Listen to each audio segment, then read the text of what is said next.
For our listeners, could you please introduce yourself and talk a little bit about your experiences teaching? Sure. So my name is Brian Levinson. I'm a social studies teacher. It's my 5th year here at High School South in West-Windsor, and before that I taught for a couple of years in New York. Why do you believe it is important for young people to register to vote?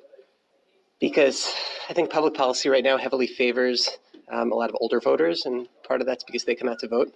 And I think there's a lot of things that are affecting younger voters in the years ahead that they need to have a voice with. In what ways has minority voting evolved over the past years? So before I was a teacher, I worked in politics, and I worked for about 3 years in the state Senate of New York, working for a member of the state Senate who represented East Harlem in the South Bronx. And during that time, I think what I realized was that issues affecting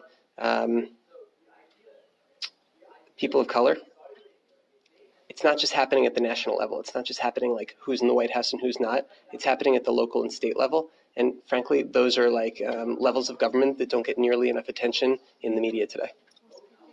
What stops most people from going out and voting, and how can we encourage individuals to become more politically aware?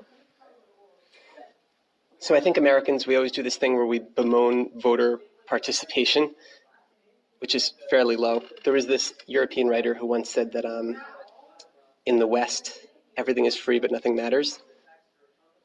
So it's terrible that so few people vote, but I think we have to come up with concrete ways to change that. So we might consider things like a national holiday where people don't have to work on the particular day that they're voting. I know some countries, and I don't know if it works well, but have compulsive voting as well, or compulsory voting. One thing that I think is really interesting is the idea of ranked choice voting, which New York just adopted. And it allows you to not just put your first choice for council member or mayor, but it allows you to put your second and third choices as well. And I think what that does is it allows people to vote their conscience and still become part of the political process. Is the Electoral College a good representation for the people's interests?